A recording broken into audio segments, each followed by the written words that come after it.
The Book of Daniel, chapter 9.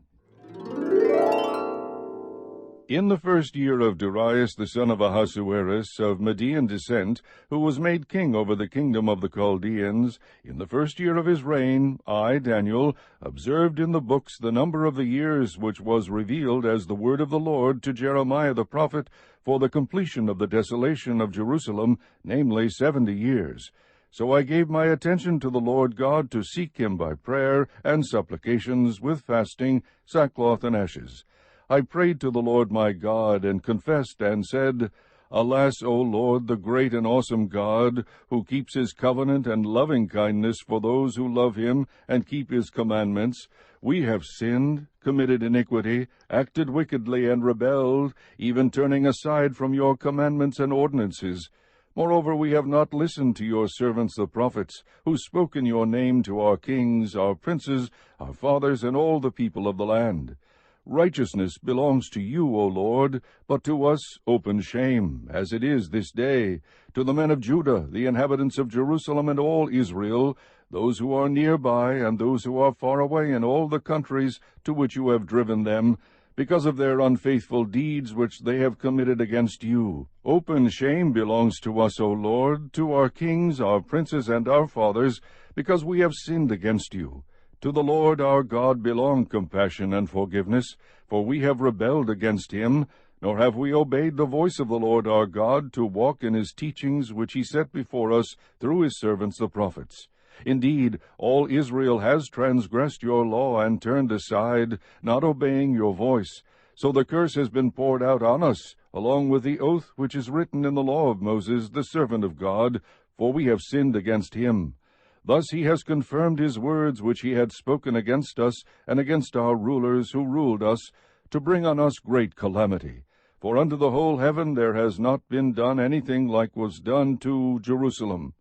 As it is written in the law of Moses, all this calamity has come on us, yet we have not sought the favor of the Lord our God by turning from our iniquity and giving attention to your truth. Therefore the Lord has kept the calamity in store and brought it on us, for the Lord our God is righteous with respect to all his deeds which he has done, but we have not obeyed his voice. And now, O Lord our God, we have brought your people out of the land of Egypt with a mighty hand, and have made a name for yourself, as it is this day. We have sinned, we have been wicked. O Lord, in accordance with all your righteous acts, let now your anger and your wrath turn away from your city Jerusalem, your holy mountain. For because of our sins and the iniquities of our fathers, Jerusalem and your people have become a reproach to all those around us. So now, our God, listen to the prayer of your servant and to his supplications, and for your sake, O Lord, let your face shine on your desolate sanctuary. O my God, incline your ear and hear. Open your eyes and see our desolations and the city which is called by your name. For we are not presenting our supplications before you on account of any merits of our own, but on account of your great compassion. O Lord, hear. O Lord, forgive. O Lord, listen and take action. For your own sake, O my God, do not delay, because your city and your people are called by your name. Now while I was speaking and praying and confessing my sin and the sin of my people Israel, and presenting my supplication before the Lord my God in behalf of the holy mountain of my God, while I was still speaking in prayer, then the man Gabriel, whom I had seen in the vision previously, came to me in my extreme weariness about the time of the evening offering. He gave me instruction and talked with me and said, O Daniel, I have now come forth to give you insight with understanding. At the beginning of your supplications the command was issued, and I have come to tell you, for you are highly esteemed. So give heed to the message and gain understanding of the vision. 70 weeks have been decreed for your people and your holy city to finish the transgression, to make an end of sin, to make atonement for iniquity, to bring in everlasting righteousness, to seal up vision and prophecy, and to anoint the most holy place.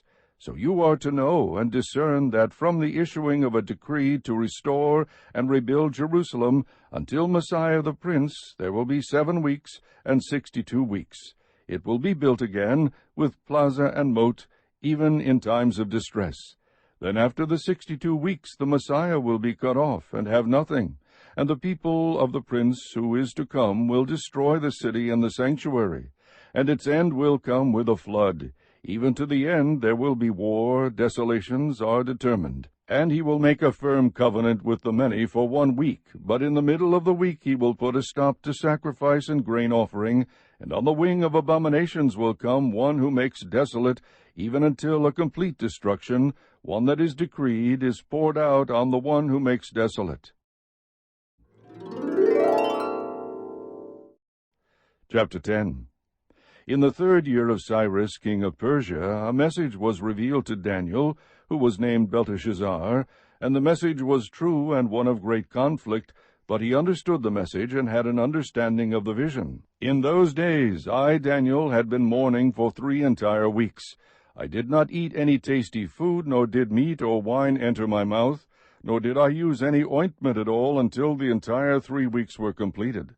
On the 24th day of the 1st month, while I was by the bank of the great river, that is, the Tigris, I lifted my eyes and looked, and behold, there was a certain man dressed in linen, whose waist was girded with a belt of pure gold of Uphaz.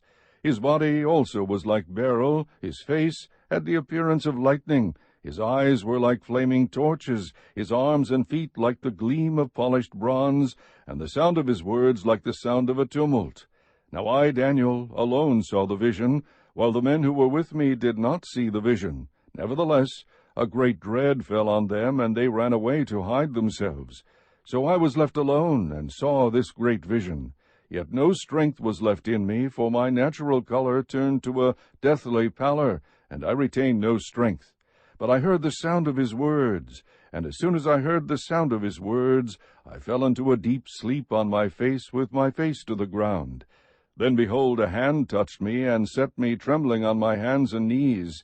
He said to me, O Daniel, man of high esteem, understand the words that I am about to tell you, and stand upright, for I have now been sent to you. And when he had spoken this word to me, I stood up trembling.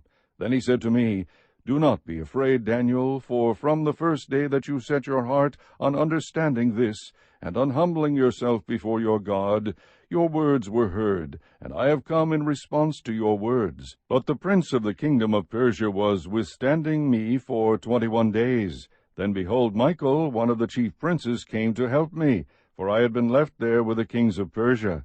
Now I have come to give you an understanding of what will happen to your people in the latter days, for the vision pertains to the days yet future. When he had spoken to me according to these words, I turned my face toward the ground, and became speechless. And behold, one who resembled a human being was touching my lips.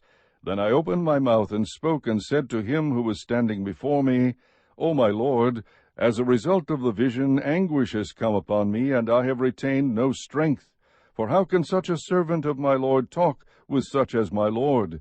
As for me, there remains just now no strength in me, nor has any breath been left in me.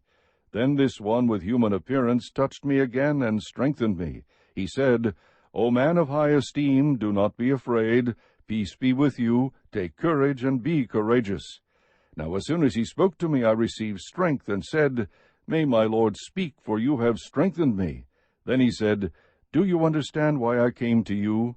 But I shall now return to fight against the prince of Persia, so I am going forth, and behold, the prince of Greece is about to come.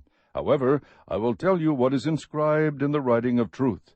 Yet there is no one who stands firmly with me against these forces, except Michael your prince. Chapter 11. In the 1st year of Darius the Mede, I arose to be an encouragement and a protection for him. And now I will tell you the truth. Behold, 3 more kings are going to arise in Persia, then a 4th will gain far more riches than all of them. As soon as he becomes strong through his riches, he will arouse the whole empire against the realm of Greece.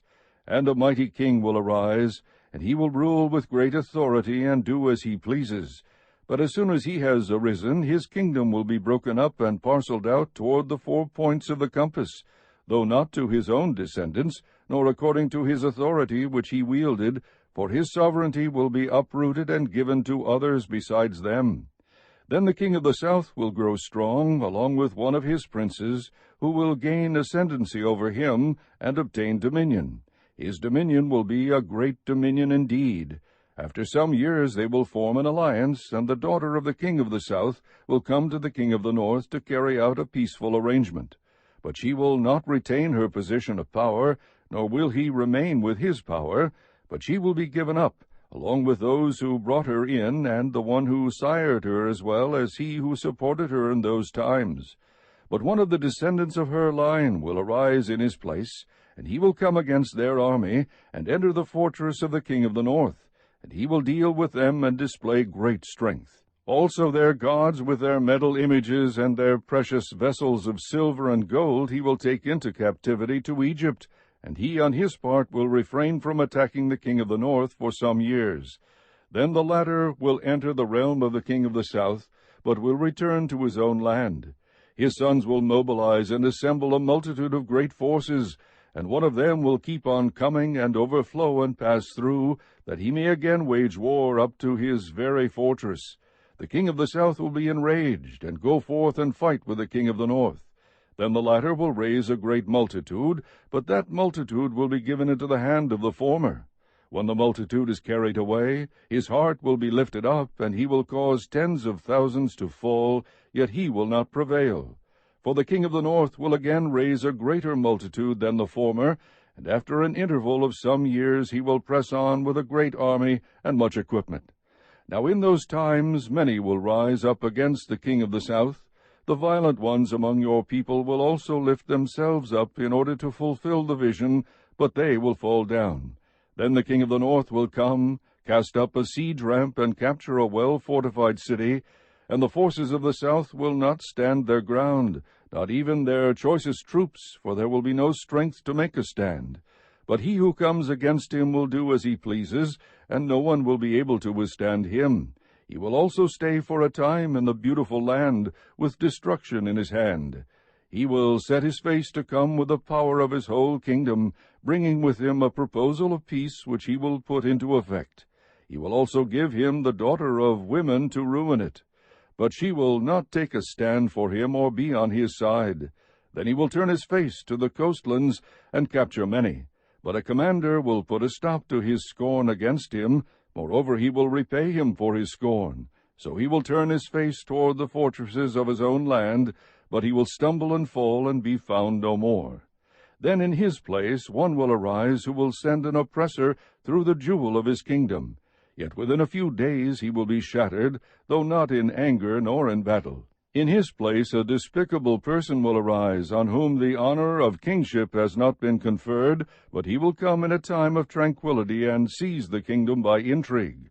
The overflowing forces will be flooded away before him and shattered, and also the prince of the covenant. After an alliance is made with him, he will practice deception, and he will go up and gain power with a small force of people. In a time of tranquility he will enter the richest parts of the realm, and he will accomplish what his fathers never did, nor his ancestors. He will distribute plunder, booty, and possessions among them, and he will devise his schemes against strongholds, but only for a time. He will stir up his strength and courage against the king of the south with a large army. So the king of the south will mobilize an extremely large and mighty army for war, but he will not stand, for schemes will be devised against him. Those who eat his choice food will destroy him, and his army will overflow, but many will fall down slain. As for both kings, their hearts will be intent on evil, and they will speak lies to each other at the same table. But it will not succeed, for the end is still to come at the appointed time. Then he will return to his land with much plunder, but his heart will be set against the holy covenant, and he will take action and then return to his own land. At the appointed time he will return and come into the south, but this last time it will not turn out the way it did before. For ships of Kittim will come against him. Therefore he will be disheartened, and will return and become enraged at the holy covenant, and take action. So he will come back and show regard for those who forsake the holy covenant. Forces from him will arise, desecrate the sanctuary fortress, and do away with the regular sacrifice. And they will set up the abomination of desolation. By smooth words he will turn to godlessness those who act wickedly toward the covenant, but the people who know their God will display strength and take action. Those who have insight among the people will give understanding to the many. Yet they will fall by sword and by flame, by captivity and by plunder for many days. Now when they fall, they will be granted a little help, and many will join with them in hypocrisy. Some of those who have insight will fall, in order to refine, purge, and make them pure until the end time, because it is still to come at the appointed time. Then the king will do as he pleases, and he will exalt and magnify himself above every god, and will speak monstrous things against the God of gods, and he will prosper until the indignation is finished, for that which is decreed will be done. He will show no regard for the gods of his fathers, or for the desire of women, nor will he show regard for any other god, for he will magnify himself above them all. But instead he will honor a God of fortresses, a God whom his fathers did not know. He will honor him with gold, silver, costly stones, and treasures. He will take action against the strongest of fortresses with the help of a foreign god. He will give great honor to those who acknowledge him, and will cause them to rule over the many, and will parcel out land for a price. At the end time the king of the south will collide with him, and the king of the north will storm against him with chariots, with horsemen, and with many ships, and he will enter countries, overflow them, and pass through. He will also enter the beautiful land, and many countries will fall, but these will be rescued out of his hand, Edom, Moab, and the foremost of the sons of Ammon. Then he will stretch out his hand against other countries, and the land of Egypt will not escape. But he will gain control over the hidden treasures of gold and silver, and over all the precious things of Egypt, and Libyans and Ethiopians will follow at his heels. But rumors from the east and from the north will disturb him, and he will go forth with great wrath to destroy and annihilate many. He will pitch the tents of his royal pavilion between the seas and the beautiful holy mountain, yet he will come to his end, and no one will help him. Chapter 12. Now at that time Michael, the great prince who stands guard over the sons of your people, will arise, and there will be a time of distress such as never occurred since there was a nation until that time. And at that time your people, every one who is found written in the book, will be rescued. Many of those who sleep in the dust of the ground will awake, these to everlasting life, but the others to disgrace and everlasting contempt. Those who have insight will shine brightly like the brightness of the expanse of heaven, and those who lead the many to righteousness like the stars forever and ever. But as for you, Daniel, conceal these words and seal up the book until the end of time. Many will go back and forth, and knowledge will increase. Then I, Daniel, looked, and behold, 2 others were standing, one on this bank of the river, and the other on that bank of the river. And one said to the man dressed in linen, who was above the waters of the river, How long will it be until the end of these wonders?